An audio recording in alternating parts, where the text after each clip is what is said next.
찬송가 20장 찬송하심으로 하나님께 찬양 예배드리도록 하겠습니다.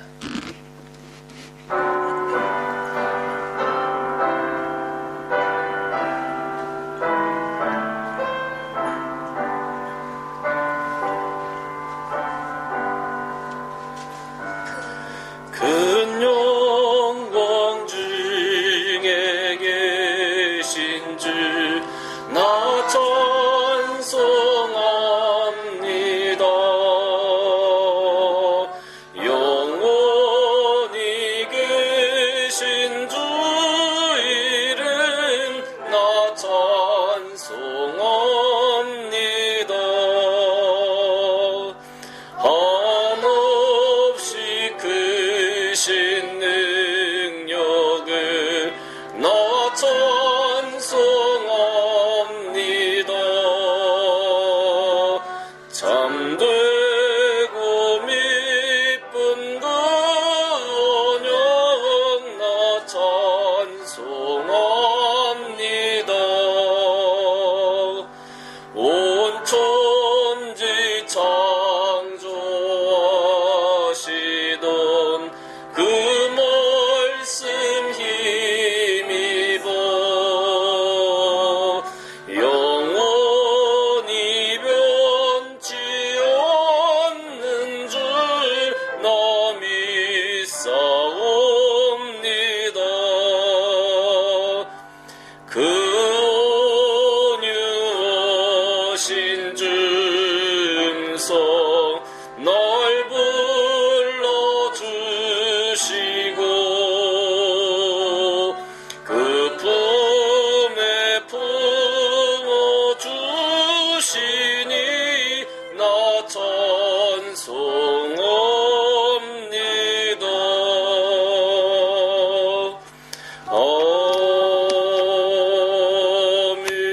아멘. 교동문 66번 같이 교독하시겠습니다.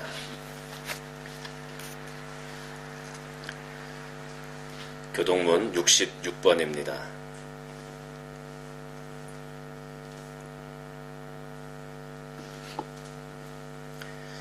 할렐루야. 그의 성소에서 하나님을 찬양하며 그의 권능의 궁창에서 그를 찬양할지어다. 그의 능하신 행동을 찬양하며 그의 자극히 위대하심을 따라 찬양할지어다. 나팔소리로 찬양하며 비파와 수금으로 찬양할지어다. 소고치며 춤추어 찬양하며 현악과 통소로 찬양할지어다. 큰 소리 나는 제금으로 찬양하며 높은 소리 나는 제금으로 찬양할지어다. 같이 보겠습니다. 호흡이 있는 자마다 여호와를 찬양할지어다. 할렐루야. 찬송가 191장입니다.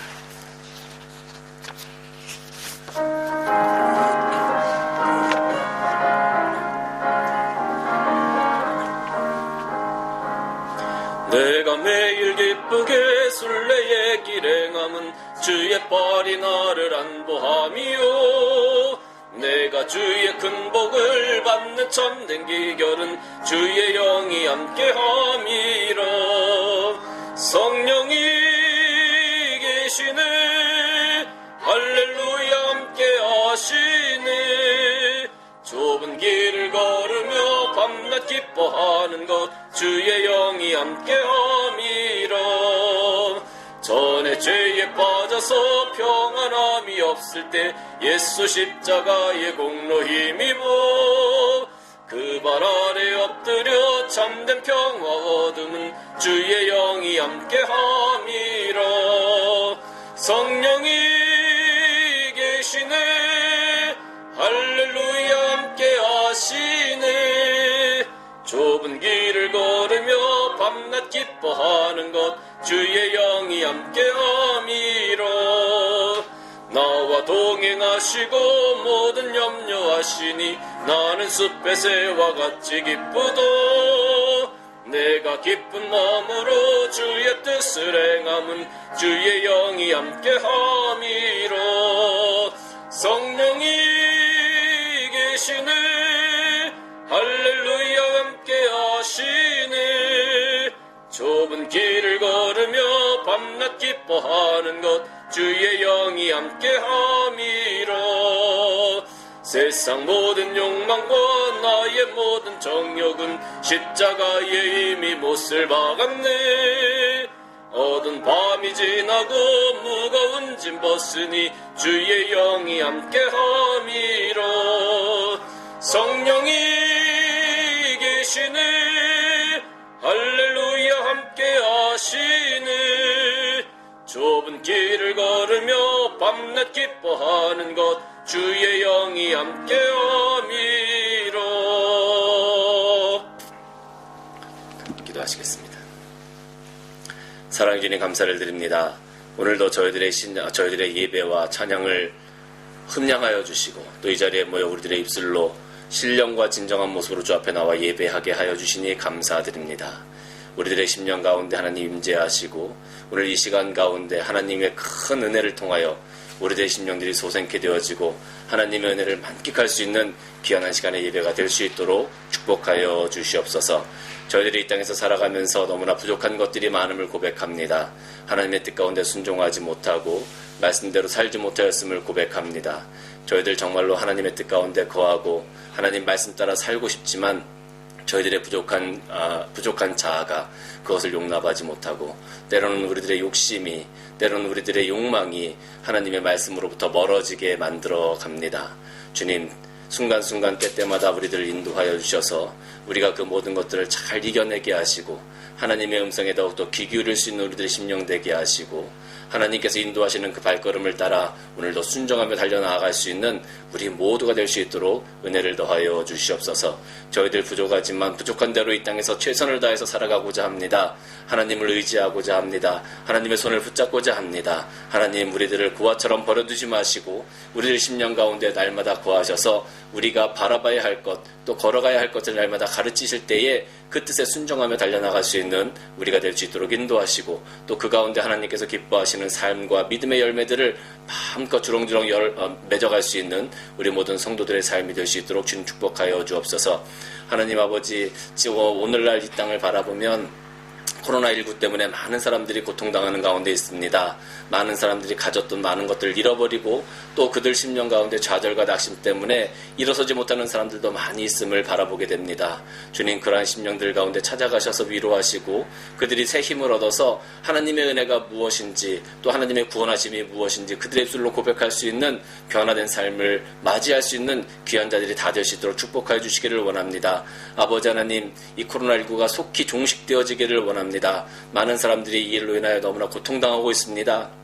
우리가 하나님 앞에 회개해야 될 것이 있다면 우리가 정말로 우리들의 죄를 주 앞에 고백하게 하시고 우리가 정말로 이 땅에서 변화된 모습을 통하여 하나님의 마음을 합당케 되어지는 귀한 자들이 다 되어질 수 있도록 인도하여 주시고 정말로 이번 어려움들을 통하여 우리가 무엇을 어떻게 세워가야 하는지를 다시 한번 돌아보고 또 주 앞에서 온전한 삶을 살아갈 수 있는 우리 모든 성도들이 다 될 수 있도록 주님 은혜를 더하여 주옵소서. 세상 가운데 하나님께서 허락하신 이 어려움 가운데 정말로 우리가 하나님의 뜻이 무엇인지 잘 깨달아가게 하시고 이 고통과 어려움 때문에 그저 앉아서 하나님을 원망하는 것이 아니라 하나님의 기쁜 뜻을 헤아리고 또 그 뜻에 합당한 모습으로 세워져 나갈 수 있는 우리 모든 성도들과 교회들이 될 수 있도록 주님 축복하여 주시기를 원합니다. 아버지 하나님 교회들마다 예배를 드릴 수 없어서 온라인으로 예배를 드립니다. 온라인으로 예배를 드린다 할지라도 하나님 이 예배에 참석한 모든 심령들 가운데 하나님께서 은혜를 더하여 주셔서 하나님께서 찾아가 주시고 또 일으켜 주시고 힘 주시고 또 생명을 더하여 주시는 귀한 말씀 가운데 우리들의 삶이 복된 삶이 다 될 수 있도록 주님 축복하여 주시기를 원합니다. 오늘도 말씀 증거하기를 원합니다. 말씀이 선포되어질 때에 한 말씀도 땅에 떨어지지 말게 하시고 하나님께서 준비하시고 예비하신 큰 복들이 듣는 모든 귀들 가운데 심령들 가운데 증거되어지고 나타나서 우리들의 모든 삶이 하나님 보시기에 복된 삶이 되어지는 축복된 말씀 될 수 있도록 은혜를 더하여 주옵소서. 오늘도 하나님께서 함께 하시기를 원하며 예수님의 이름으로 기도드리옵나이다. 아멘. 하늘에 계신 우리 아버지여 이름이 거룩히 여김을 받으시오며 나라가 임하시오며 뜻이 하늘에서 이루어진 것 같이 땅에서도 이루어지이다.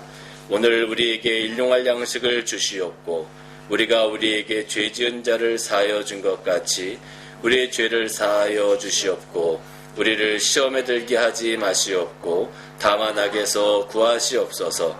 나라와 권세와 영광이 아버지께 영원히 쌓옵나이다. 아멘. 다 같이 말씀 보시겠습니다. 오늘 말씀은 창세기 1장 1절에서 2절까지 말씀입니다. 창세기 1장 1절에서 2절까지 말씀입니다.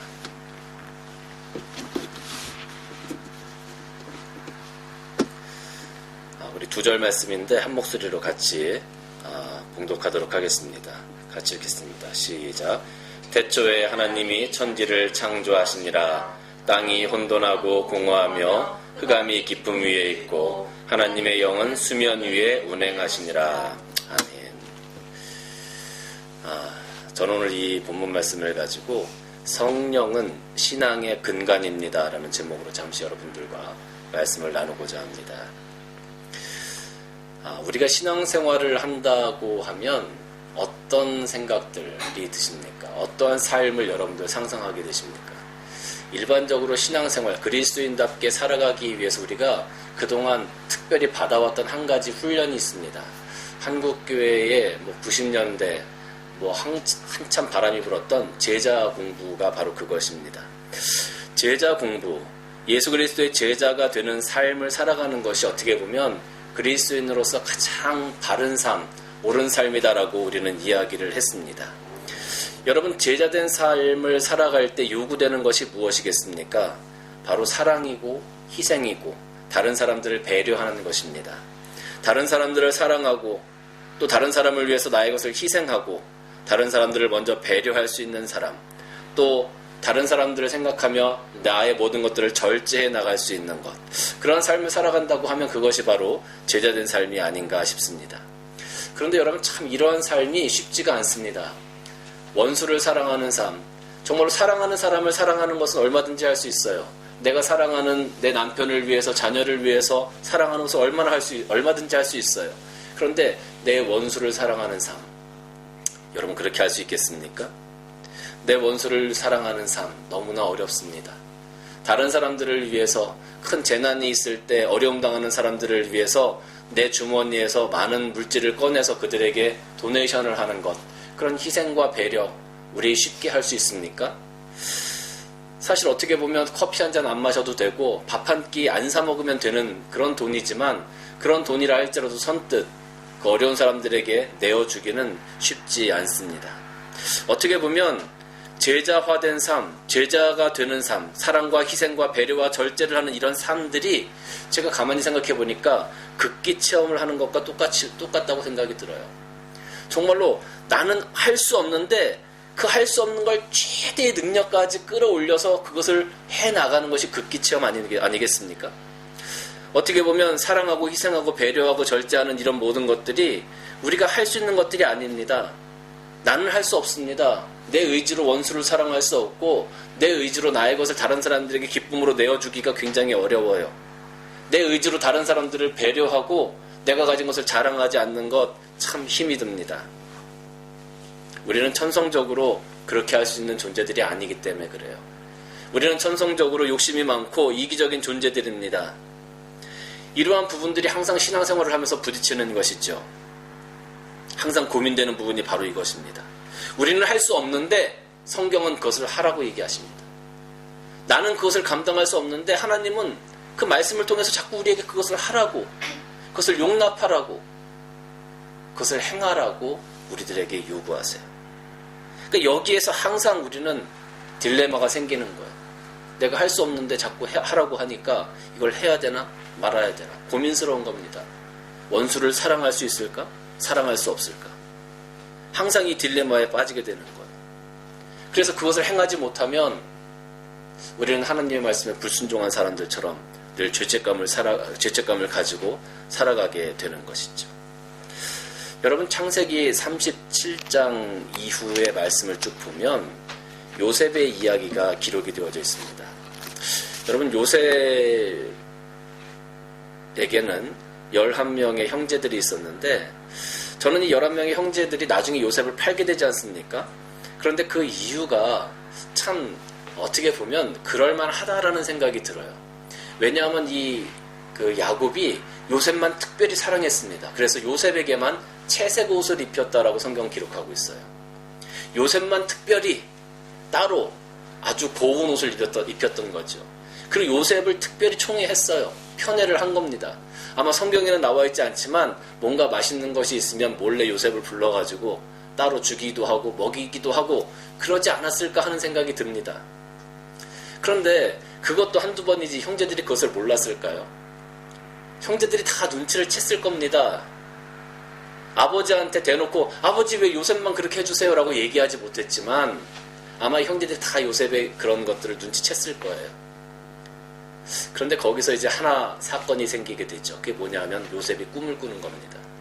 꿈을 꿨는데 그 요셉이 꾼 꿈이 뭐냐 하면 볕단을 다 쌓아놨는데 자기가 쌓아놓은 볕단, 자기가 세워놓은 볕단에게 형제들이 세워놓은 볕단들이 다 와서 절을 하는 겁니다. 그리고 두 번째 꿈은 해와 달과 별 11별이 자기 별에게 절을 하는 꿈을 꿨어요. 그리고 이것을 요셉이 엄마, 아빠, 형제들에게 얘기를 하는 것이죠.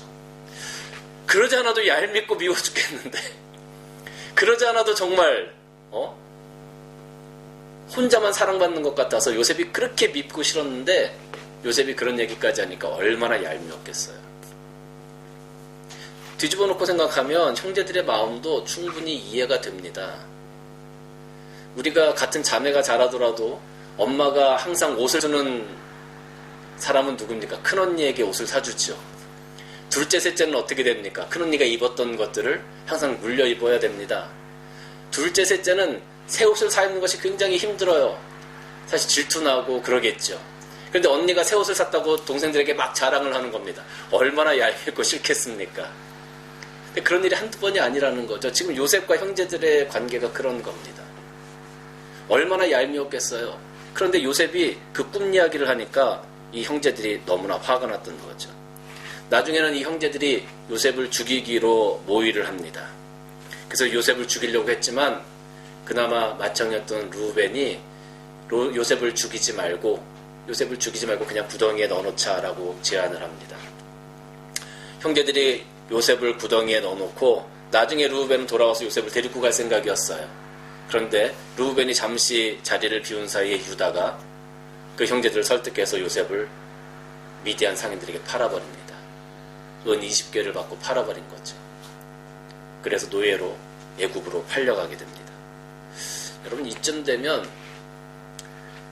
형제들이 요셉을 미워하고 얄미워했다는 것은 우리가 이해할 수 있겠어요. 그래서 요셉을 불러다가 한때 꿀밤도 주고 골탕도 먹이고 뭐 그 정도 했다 그러면 이해할 수 있을 것 같아요. 그런데 요셉을 죽이려 했고 미디안 상인에게 노예로 팔아버렸다. 이쯤 되면 조금 도가 지나친 것 아닌가라는 생각이 들어요. 그쯤 되면 요셉도 아마 되게 화가 났을 거라고 생각이 듭니다. 속된 말로 열받았을 거예요. 아니 나를 팔아버려? 대체 형들이 나를 이렇게 미워해? 내가 기회가 된다면 내가 이 원수를 반드시 갚겠다라고 요셉은 아마 다짐했을 겁니다. 아마 많은 사람들은 그렇게 했을 거예요. 그런데 요셉은 그러지 않았던 것 같죠? 우리가 호주에 살면서도 먼저 온 형제가 나중에 형제들을 초청해서 야, 여기 살기 좋으니까 이리 한번 와봐 하고 부르는 경우들이 참 많이 있습니다. 그런데 한국에서 오는 사람들은 호주에 아무도 없지 않습니까? 형이 있든 동생이 있든 그 형제 하나 보고 오는 겁니다. 그런데 와서 형제끼리 잘 지내면 좋지만 형제끼리 밥먹이 되어지고 얼마 안 되는 돈 때문에 마음이 상하고 또 여러 가지 일들 때문에 마음이 조금씩 상하기 시작해서 나중에는 철저한지 원수가 돼서 서로 보지 않는 그런 형제들이 이 호주 땅에 얼마나 많이 있는지 몰라요. 제가 아는 분들만 해도 한 3가정이 지금 그런 상태입니다. 왕래도 없고 연락도 없고 형제라고 얘기하지도 않아요. 그런 상태가 바로 이 요셉과 형제들의 상태가 아니었을까 하는 생각이 들어요. 요셉이 그렇게 팔려가면서 어떤 생각을 했는지는 잘 모르겠습니다. 그런데 요셉은 어쨌든 그렇게 팔려갔습니다. 그리고 나서 요셉이 보디발의 집에 팔려가서 그 보디발 아내의 유혹을 당하게 되어지죠. 젊은 혈기 있는 청년의 모습으로 그 보디발 아내의 유혹을 이겨내기는 쉽지 않았을 겁니다. 그런데 요셉은 이겨냈습니다. 그리고 그 대가로 감옥에 가게 되어지죠. 감옥에 가서 바로의 술 맡은 관원장과 떡 맡은 관원장을 만나게 되어지고 나중에 이들을 통해서 바로의 꿈 해석을 하게 되어집니다. 바로가 어느 날 꿈을 꿨는데 아주 살찐 암소 7이 저 냇가로부터 올라와서 풀을 맛있게 뜯어먹는 거예요. 그래서 조금 있으니까 비리비리하고 말라있던 암소 7이 올라와서 그 살찐 암소를 잡아먹는 겁니다. 또 두 번째는 아주 충실한 7 이삭이 이렇게 쭉 일어나는 것을 보았습니다. 그런데 얼마 있다 보니까 비리비리한 마른 이삭이 7이 일어나서 그 살찐 7 이삭을 잡아먹는 겁니다. 아무도 그 꿈을 해석할 수가 없었습니다. 그때 감옥에서 만났던 술 맡은 관원장이 요셉을 생각해냈습니다. 요셉이 그 바로의 꿈을 해석하게 되어지죠. 그래서 요셉이 애굽의 총리 대신이 되어집니다. 그리고 이 창세기를 쭉 가다 보면 나중에 큰 기근이 들어서 그 형제들이 요셉에게, 총리가 된 요셉에게 찾아옵니다. 요셉인지 모르고 찾아오는 거죠. 곡식을 구걸하기 위해서, 곡식을 바꾸기 위해서 찾아옵니다. 드디어 기회가 왔습니다. 만약에 여러분들 같으면 어떻게 하셨겠습니까? 여러분의 말 한마디면 그 형제들을 다 벌할 수도 있고 그 형제들을 죽일 수도 있을 만한 그런 위치에 여러분들이 있는 겁니다. 그런 상황이 되었습니다. 여러분들 같으면 어떻게 하시겠습니까? 요셉은 형들을 용서했습니다. 여러분 이거 이렇게 할 수 있을까요? 과연? 우리는 천성적으로 용서할 수 없고 사랑할 수 없고 희생할 수 없는 사람들이라고 아까 우리가 처음에 얘기를 했습니다. 근데 요셉은 용서를 했어요. 그리고 요셉이 이 총리 자리에 이르기까지 많은 사람들이 요셉을 바라보면서 한 이야기가 있습니다. 오늘 그 말씀을 잠깐 찾아보면은요, 창세기 41장 38절 말씀을 한번 보도록 하겠습니다. 창세기 41장 38절 말씀. 요셉이 총리 대신이 되어지기 전에 많은 사람들이, 바로와 그의 신하들이 그에게 이르되 이와 같이 하나님의 영에 감동된 사람을 우리가 어찌 찾을 수 있으리요. 하나님의 영에 감동된 사람을 우리가 어찌 찾을 수 있으리요. 여기서 하나님의 영은 무엇입니까? 하나님의 영은 바로 성령입니다. 성령에게 감동된 사람을 어떻게 찾을 수 있겠느냐? 나중에 이렇게 해서 많은 사람들로부터 인정받고 총리 대신이 되어지고 형제들을 앞에 두었을 때 요셉이 그 형제들에 대해서 한마디 합니다. 그게 뭐냐면 45장 7절 말씀 한번 보세요. 창세기 45장 7절 말씀을 보면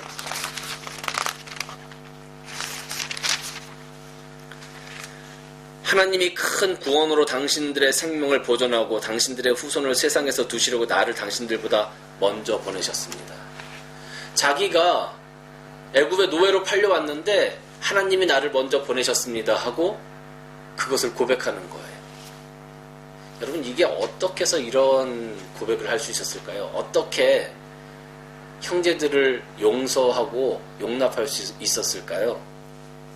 그것은 창세기 41장 38절에 나와 있는 것처럼 하나님의 영에 감동되어져 있었기 때문에 그래요. 다시 말하면 성령께서 함께 했기 때문에 그래요. 우리 천성이 사랑할 수 없는 사람입니다. 용서할 수 없는 사람이고 희생할 수 없는 사람이고 남을 배려할 수 없는 사람들이에요.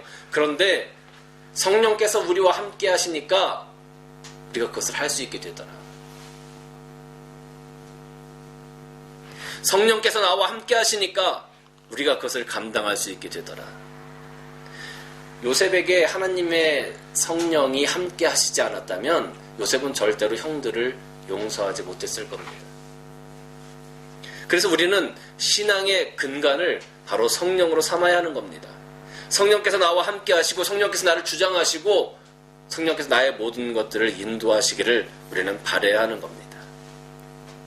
하나님께서 나를 먼저 이 땅에 보내셨다. 요셉이 그렇게 고백했죠. 여러분 우리가 그렇게 고백할 수 있겠습니까? 성령께서 함께 하시지 않으면, 성령의 능력으로 하지 않으면 이런 고백을 우리가 할 수 없다라는 거죠. 여러분 다윗은 어떻습니까? 다윗은 이스라엘의 위대한 왕이었습니다. 그럼에도 불구하고 많은 어려운 시기들을 겪었습니다. 사울이 다윗을 죽이려고 다윗에게 많은 군사들을 보냈죠. 죽을 고비를 여러 번 넘겼습니다. 자식들이 반란을 일으켰습니다. 그래서 자기가 살고 있던 예루살렘 궁으로서 쫓겨나서 산지로 도망가기까지 했습니다. 아주 어려운 삶을 겪었어요.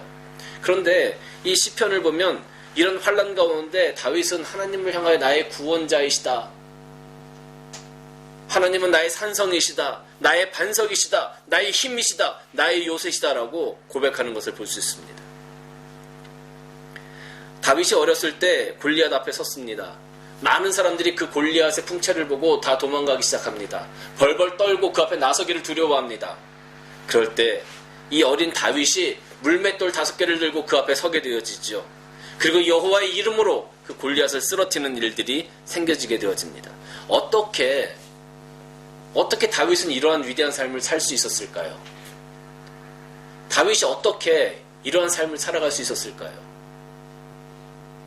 다윗이 우리와 뭔가 다른 특별한 슈퍼맨과 같은 인간이었습니까? 아니었습니다. 우리와 똑같은 사람이었습니다. 그런데 다윗은 어떻게 이렇게 위대한 삶을 살아갈 수 있었을까요? 사무엘상 16장 말씀을 보면 거기 답이 있는 것 같아요. 16장 13절 말씀을 보면 사무엘이 기름불병을 가져다가 그의 형제 중에서 그에게 부었더니 이날 이후로 다윗이 여호와의 영에 크게 감동되었다. 사무엘이 떠나서 라마로 가니라. 이렇게 기록되어져 있어요. 이게 무슨 말이냐 하면 사울을 하나님께서 이스라엘 왕으로 세우셨는데 사울이 계속 하나님의 뜻을 반역하는 거예요. 하나님 앞에 불순종하는 거예요. 하나님께서 사울 대신해서 다윗을 왕으로 세우기로 하셨어요. 사무엘에게 다윗에게 찾아가라고 말씀하셨습니다. 그때 사무엘이 하나님, 제가 만약에 다윗에게 찾아가서 기름 붓는 것을 알면 사울이 저를 죽일 겁니다. 그때 하나님께서 암소 하나를 데리고 가서 거기서 제사 지낸다고 해라. 그래서 이새의 집으로 찾아옵니다. 그래서 이새의 아들들을 보는 거죠.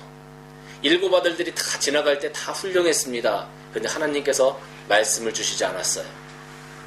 마지막에 7 아들이 다 지나간 후에 하나님께서 말씀을 주지 않으니까 이 사무엘이 이새에게 다른 아들이 없냐고 물어봤습니다. 막내 아들이 있는데 걔는 별 볼 일 없는 아이예요. 지금 양치고 있습니다. 그래서 그 다윗을 불러옵니다. 그때 하나님께서 말씀하시는 겁니다. 그에게 기름을 부어라. 13절에 사무엘의 기름불병을 가져다가 그 형제 중에서 그에게 부었더니 이날 이후로 다윗이 여호와의 무엇에? 영에 크게 감동되니라. 이날 이후로 기름 부음을 받은 그 이후로 다윗이 하나님의 영에 크게 감동되었다. 하나님의 영과 함께하는 사람이 되었다라는 의미입니다. 그러니까 다윗의 시작은 하나님의 영이 함께 하시기 전에는 다윗은 그저 양치기 소년에 불과했어요. 그런데 하나님의 영이 함께 하시니까 그 인생이 바뀌기 시작한 겁니다. 모든 사람들이 보고 벌벌 떨고 있었던 그 골리앗도 넘어뜨릴 수 있었고, 환난과 고난 가운데서 하나님을 향하여 찬양하며 하나님은 나의 구원의 뿌리시오, 나의 산성이시오, 나의 방패시오, 나의 요새시오, 힘이라고 고백할 수 있는 그런 위대한 신앙인이 되었던 것이죠. 그것이 바로 무엇으로부터 시작한 겁니까? 하나님의 영이 그에게 감동되었을 때부터, 성령께서 다윗과 함께 할 때부터 다윗의 삶은 변화되기 시작했다라는 겁니다. 여러분, 예수님께서 이 땅에 오셔서 33년간의 공생애를 살으셨습니다. 이 33년간의 공생애를 살으실 때에 첫 번째로 그 공생애의 시작의 분기점이 어디냐 하면 예수님께서 40일 동안 광야에서 시험 받으실 때예요. 40일 동안 광야에서 시험 받으시는 것이 예수님의 공생애의 시작점입니다. 그런데 이 예수님께서 광야에서 시험 받으신 그 시작점의 말씀을 한번 같이 보기를 원합니다. 마태복음 4장 1절 말씀 한번 보세요.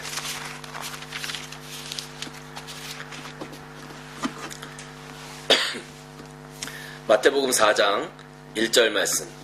거기 보면 이렇게 기록되어 있어요. 그때 예수께서 성령에게 이끌려 마귀에게 시험 받으시러 광야에 가사 40일을 밤낮으로 금식하신 후에 죽으셨다. 누가 이끌어 가셨어요? 성령께서 이끌어 가셨어요. 예수님 공생애의 시작을 누가 문을 여셨어요? 성령께서 여신 겁니다. 성령께서. 여러분, 사실은 이것보다 더 앞서서 성령께서 예수님의 생애에 관여하신 기록이 있어요. 마태복음 1장 18절 말씀입니다. 마태복음 1장 18절 말씀. 마태복음 1장 18절 말씀을 보면 이렇게 기록되어 있죠.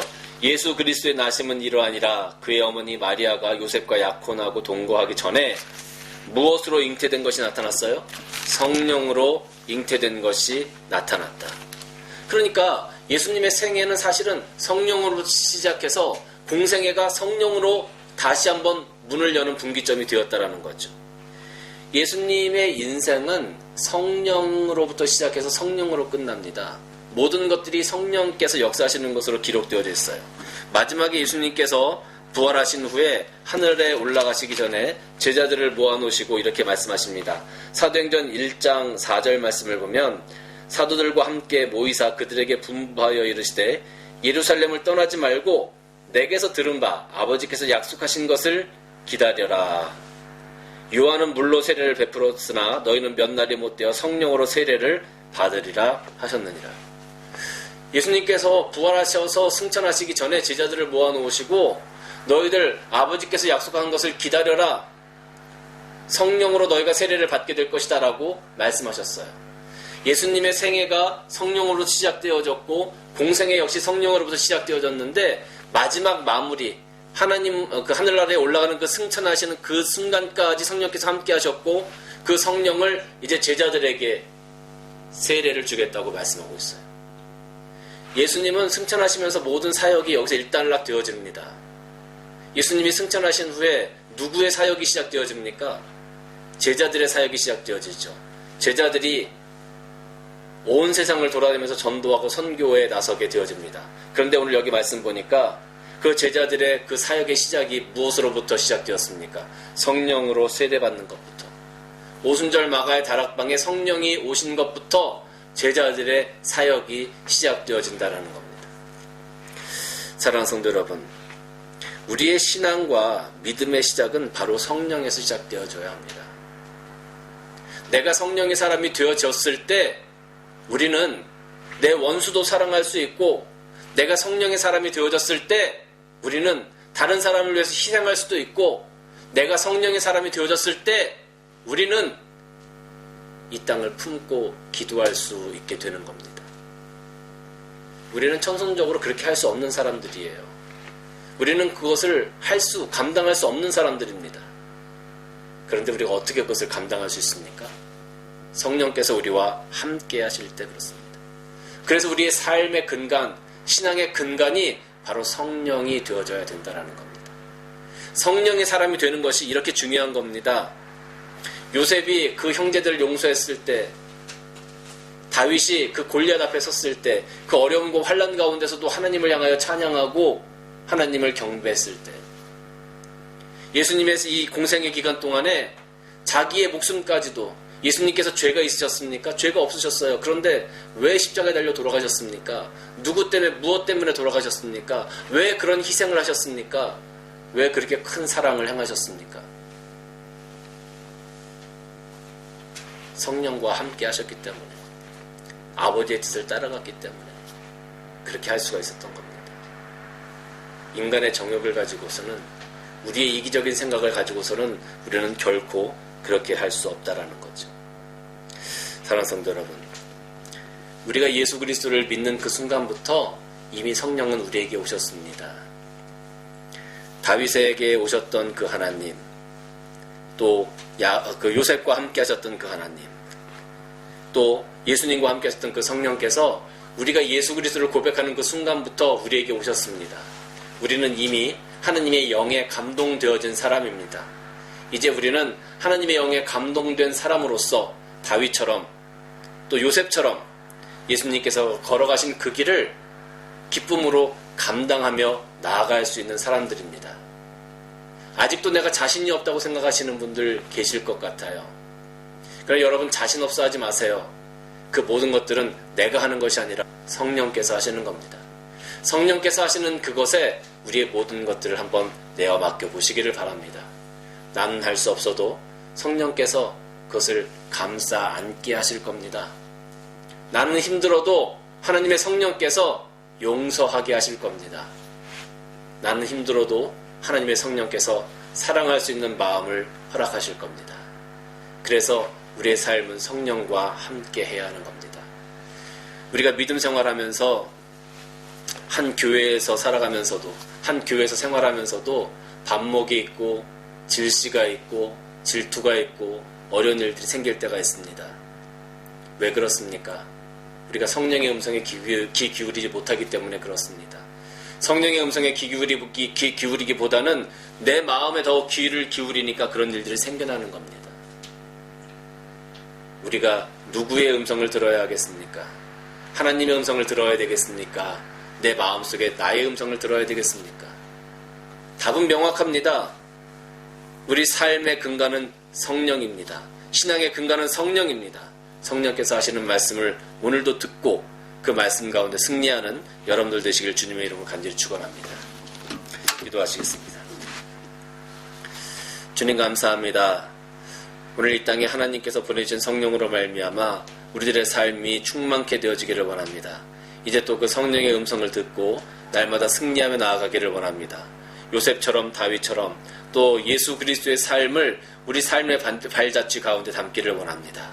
하나님, 우리는 사랑할 수 없고 용서할 수 없고 배려할 수 없지만 성령께서 말씀하실 때에 나의 생각들이 변화되어지고 내 생각들이 더욱더 넓어지게 하시고 또 성령의 은혜로 말미암아 내 삶과 영이 변화되어져 하나님 말씀에 순종하며 이 땅의 모든 것들을 사랑하며 또 포용하며 용서하며 희생하며 나아갈 수 있는 우리들의 삶이 될 수 있도록 은혜를 더하여 주옵소서.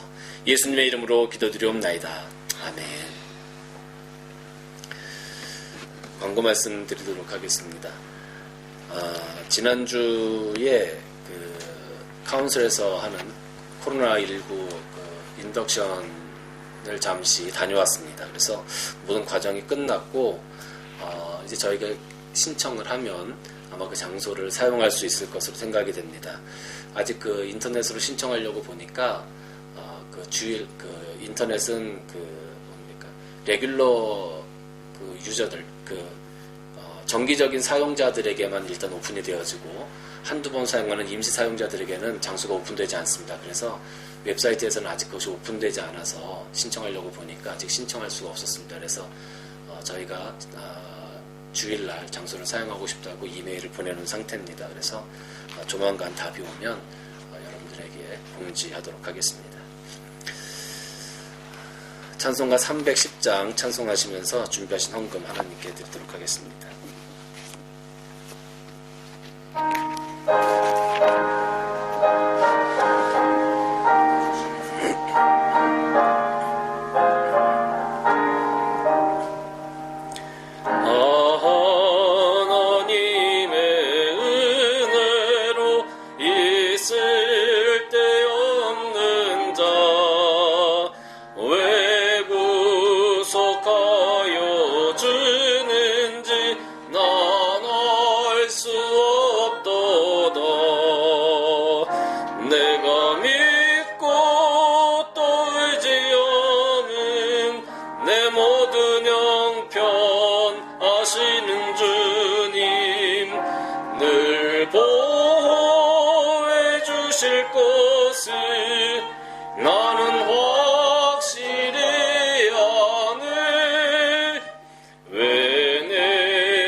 성령 주셔서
주님 감사합니다.